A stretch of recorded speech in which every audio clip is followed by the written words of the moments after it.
Hi friends, இன்னைக்கு நம்ம crispy fried calamari rings எப்படி பண்ணுறதுன்னு பார்க்கலாம். ஃபஸ்ட்டு எப்படி க்ளீன் பண்ணுறதுன்னு பார்த்துக்கலாம். அதுக்கு வந்துட்டு ஸ்குவிட் இப்படி எடுத்துக்கோங்க.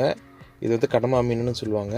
அது தலையை பிடிச்சி இப்படி எடுத்திங்கன்னா அழகாக இந்த மாதிரி வந்துடும். அந்த கீழே வந்து கருப்பு கலர் ஒரு மை மாதிரி வரும். அது உடம்புல படாமல் பார்த்துக்கோங்க.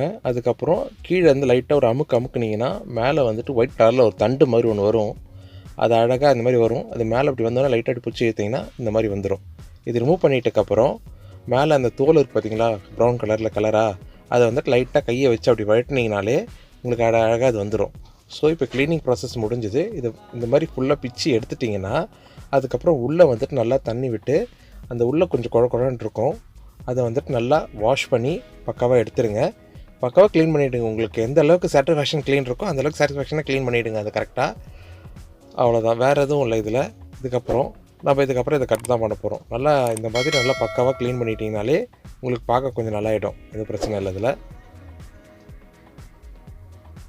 இந்த மாதிரி தண்ணி உள்ள விட்டு நல்லா விரல விட்டு நல்லா கழுவிட்டிங்கனாலே உங்களுக்கு அது பக்காவாக க்ளீன் ஆகிடும்.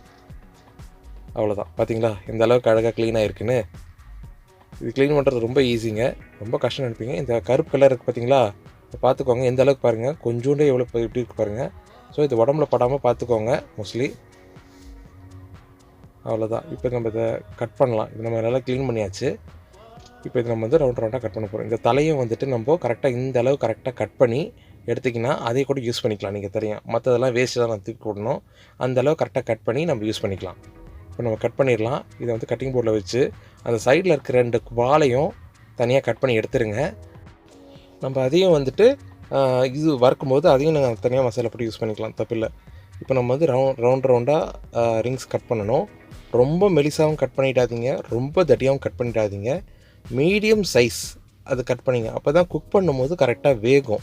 ரொம்ப மெலிசாக கட் பண்ணிட்டீங்கன்னா அது வந்துட்டு ரொம்ப உங்களுக்கு கிறிஸ்பி ஆகிடும், ஒரு மாதிரி தீஞ்சிரும் டக்குன்னு. ஸோ நீங்கள் ரொம்ப தடியாக கட் பண்ணிங்கனாலும் வேகிறதுக்கு டைம் எடுக்கும். ஸோ இந்த சைஸு கரெக்டாக நீங்கள் கட் பண்ணி எடுத்துட்டிங்கன்னா உங்களுக்கு வந்துட்டு கொஞ்சம் ஈஸியாக இருக்கும் குக்கிங்க்கு. இந்த மாதிரி அழகாக ரவுண்டாக ரிங்ஸாக கட் பண்ணிட்டீங்கன்னா கட் பண்ணி எடுத்துக்கணும். இந்த மாதிரி கரெக்டாக இப்போ நான் அதாவது கட் பண்ணி வச்சுருக்கேன் பாருங்கள், இந்த மாதிரி அழகாக கட் பண்ணி எடுத்துக்கணும். இப்போ நம்ம அடுத்து வந்துட்டு இதை வந்து மேரினேட் பண்ணணும். இது ஃபுல்லாக நம்ம மேரினேஷன் பண்ணுறதுக்கு நம்மளுக்கு வந்துட்டு 1 ஸ்பூன் தயிர், நல்லா கட்டி தயிர் நல்லா போட்டு மிக்ஸ் பண்ணிவிட்டு ஒரு 1/2 hour இதை வந்து தனியாக வச்சுருங்க. இப்போ நம்ம வந்து மசாலா மிக்ஸ் பண்ணலாம். அதுக்கு வந்துட்டு 1 கப்பு வந்து ஃப்ளாரு, மைதா மாவு, 1 கப்புக்கு தேவையான பொருட்கள்லாம் போடுறேன். 1 ஸ்பூன் வந்துட்டு சில்லி பவுடர், அப்புறம் 1 ஸ்பூன் கார்லிக் பவுடர். இந்த கார்லிக் பவுடர் வந்துட்டு நீங்கள் இல்லைன்னா கார்லிக் நல்லா அரைச்சி நம்ம தயிரை மேரினேட் பண்ணோம் பார்த்தீங்களா, அதிலே கூட ஆட் பண்ணிக்கலாம், தப்பில்லை. இது வந்து 1 ஸ்பூன் ஆட் பண்ணுறேன். அப்புறம் வந்து சால்ட் வந்து தேவைக்கேற்ப உங்களுக்கு எவ்வளோ வேணுமோ ஆட் பண்ணிக்கோங்க பார்த்துட்டு. நான் 1 ஸ்பூன் ஆட் பண்ணுறேன். அப்புறம் வந்துட்டு பெப்பர் பவுடர் வந்து 1 ஸ்பூன் ஆட் பண்ணுறேன். இப்போ இந்த மசாலாஸ் எல்லாத்தையும் மிக்ஸ் பண்ணிக்கணும். அதுக்கப்புறம் மேகி மசாலா உங்கள்கிட்ட இருந்தால் போட்டுக்கலாம், கொஞ்சம் ஃப்ளேவருக்கு நல்லாயிருக்கும், இல்லைனாலும் பிரச்சனை இல்லை.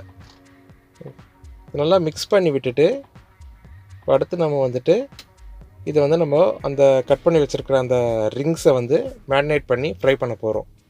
இப்போ இது நல்லா ஒரு 1/2 hour மேரினேட் ஆகிடுச்சு நல்லா, சரிங்களா. இப்போ இதை வந்து அப்படியே ஒரு கையில் எடுத்து போட்டுட்டு அதே கையில் பரட்டாதீங்க, இன்னொரு கையில் வந்துட்டு இல்லை ஸ்பூன்லேயும் பரட்டிக்கோங்க. நான் தப்பாக அதே கையில் பரட்டிட்டேன், அது கை நல்லா ஒட்டிக்கிச்சு. உங்களுக்கு அதே தப்பு பண்ண வேணாம் நீங்கள். ஸோ நீங்கள் அதை எடுத்துகிட்டு அதுக்கப்புறம் பரட்டி அப்படியே இன்னொரு பவுலில் வந்து ஜல்லடையில் வந்து போட்டு கொஞ்சம் நல்லா ஜலிச்சுக்கோங்க. ஏன்னா அந்த எக்ஸஸ் ஃப்ளார்லாம் வந்துட்டு உங்களுக்கு கீழே வந்துடும். அந்த ஃப்ளாரை நீங்கள் மறுபடியும் யூஸ் பண்ணிக்கலாம், சரிங்களா. இப்போ இதை எடுத்துகிட்டு அழகாக கொஞ்சமாக எடுத்து ஒன்றா ஃப்ரையிங் பேனில் நல்லா போட்டுக்கோங்க. இந்த மாதிரி அழகாக ஒன்றா அழகாக ஃப்ரை பண்ணி போட்டுக்கோங்க. அவ்வளோதான்.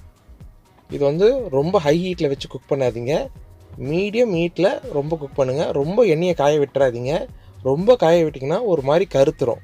இது வந்து கோல்டன் ப்ரௌன்லேயே அழகாக இருக்கணும். கொஞ்சம் வறுத்தோன்னே லைட்டாக திருப்பி போட்டுருங்க, டபுள் சைடு நல்லா குக் ஆகும்.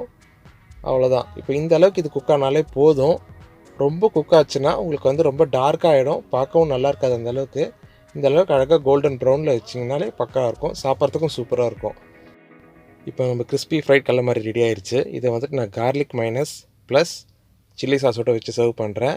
இது குழந்தைங்களுக்கு ரொம்ப பிடிக்கும். வீட்டில் கண்டிப்பாக ட்ரை பண்ணி பாருங்கள். இந்த வீடியோ உங்களுக்கு பிடிச்சிருந்தா லைக் பண்ணுங்கள், மற்றவங்களுக்கும் ஷேர் பண்ணுங்கள். அப்படி உங்களுக்கு ஏதாவது சொல்லணும்னு தோணுச்சுன்னா கமெண்ட் பண்ணுங்கள். மறக்காமல் எங்கள் சேனலை சப்ஸ்கிரைப் பண்ணுங்கள். Thank you very much.